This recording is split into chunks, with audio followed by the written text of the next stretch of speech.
Hello mga bebesh! Welcome back to my channel. So for today's vlog, samahan niyo ako mga bebesh ko. Magkwentuhan tayo, magchikahan lang tayo ng konti regarding sa napapanahon ngayon. So actually, ano ba napapanahon? Today is may bagyo tayo, si Bagyong Christine, di ba mga bebesh? Ayan nga, inabasa ako ng ulan. Actually, today is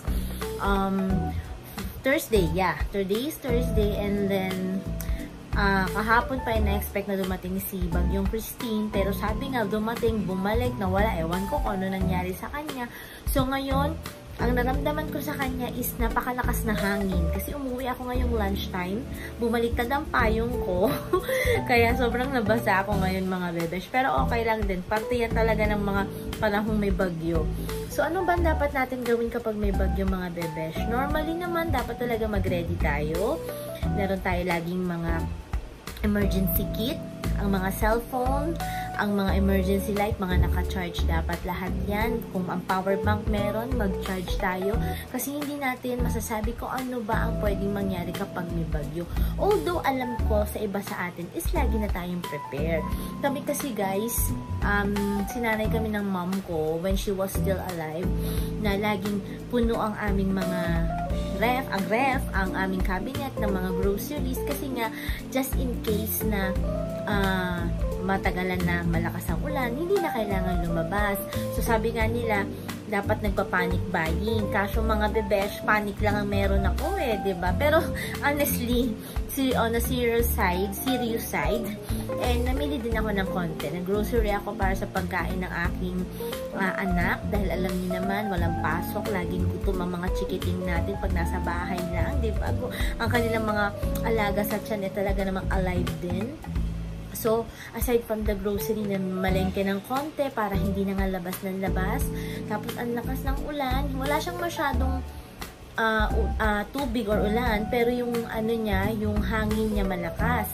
Ang sabi naman ng pag-asa, mamaya medyo mararamdaman daw later this afternoon until tonight na baka malakas yung bugso ng ulan. So, anyways, pag-pray natin na wag na.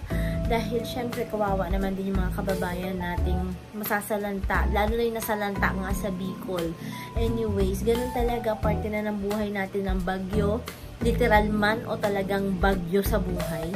Meron at meron yan. So, ang kailangan lang natin, sabi nga nila mga bebesh, sabayan natin, sayawan natin ang bagyo. Kasi kapag nilabanan natin or super inano natin siya kinontra, mas lalo tayong mahihirapan, diba? So, mas maganda maging prepare tayo and then at the same time, sabayan natin, sayawan natin ang bagyo. Bagyo man ang buhay man yan o bagyong literal.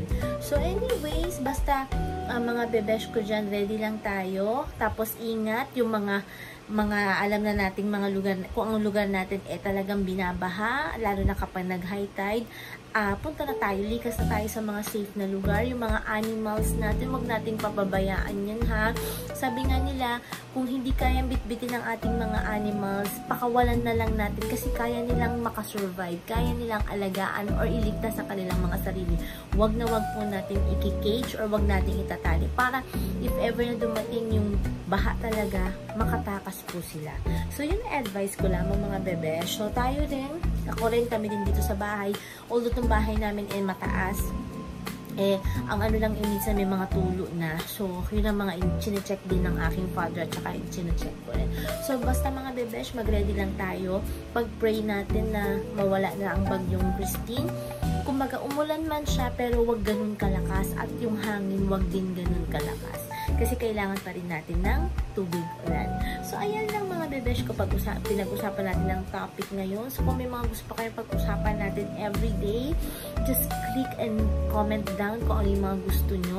And then, syempre, don't forget to share, don't forget to subscribe, share, and like my video. So, again, see you again on my next vlog mga bebesh. Bye!